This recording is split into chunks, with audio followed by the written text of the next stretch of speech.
With the new 13-inch MacBook Pro, Apple has finally improved the keyboard that people have complained so much about. Let's take a look. The new 13-inch MacBook Pro has Apple's Magic Keyboard, which really is just a return to the old type of keyboard that Apple used to use on its MacBooks and MacBook Pros before moving to these really uncomfortable butterfly-style switches. Let's take a look here as we open the box. You can see that this is pretty much like any other Apple MacBook or MacBook Air or MacBook Pro that has launched in the past couple years. It's a simple white box. We have the $17.99 configuration here, which includes the latest Intel 10th generation processors. But if you opt for the base level version, which is $12.99, you get the previous Intel 8th generation processors. However, both versions have the brand new Magic Keyboard, which, as you can see here, the key travel is excellent. There's none of this tapping feel that you had with the previous keyboard on the MacBook Air and the MacBook Pro. So it's going to start up here. The touch bar remains on the 13-inch MacBook Pro. They've just made it slightly skinnier and added a physical escape key, which I'm told is very good if you need to compile code. You just press the escape key and it works great. Everything else about this is pretty much the same.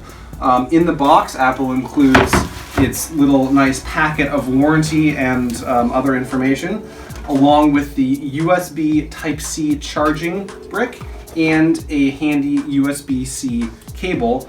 Remember, the 13-inch MacBook Pro only includes USB-C. You get two USB-C ports here and two USB-C ports on the other side. This is the $17.99 version. Remember, the other version only includes two USB-C ports on one side. Now, the most important thing to remember about the 13-inch 2020 MacBook Pro is that it's really two separate versions. The previous entry-level version, which was $12.99, continues on this year with really the only change being the addition of the Magic Keyboard. Now, the $17.99 version, which I was just talking about, has the addition of the new keyboard, but it also has a faster processor, that Intel 10th Gen core. So really the decision comes down to, do you want to pay more money to upgrade for better performance? But if you don't, the key benefit is that keyboard. So let's take a look at that keyboard specifically and compare it to two previous iterations of Apple's laptop keyboard design. So the new Magic Keyboard uses a rubber dome that Apple designed, which sits underneath the keycap. And then in addition to that, there's also a scissor mechanism, which essentially it locks into the keycap when it's up like this.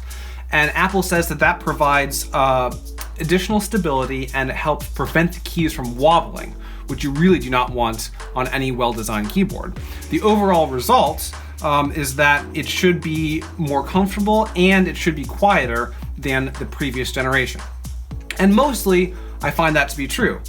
Now, here is the previous generation of the keyboard. This is actually a MacBook Air, but the keyboard is essentially the same as the previous generation MacBook Pro. And you can see when I type on this that it is extremely shallow. You can barely see the keys moving at all. Versus when I type on this, you can see a little bit more of a movement. But the ultimate comparison for someone who is upgrading to the MacBook Pro from an older version that is several years old is this version of the keyboard here, which is actually 2 generations ago.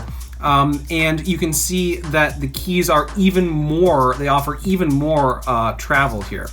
But that said, the keys aren't as stable. So really, the new keyboard in the MacBook Pro is better than both the previous generation one with that extremely shallow travel and the one from 2 generations ago, which had a bit more of a wobbly keystrokes. Ultimately, typing comfort really is a personal preference, but if you were holding out for a new MacBook Pro for several years, this could be the one to buy.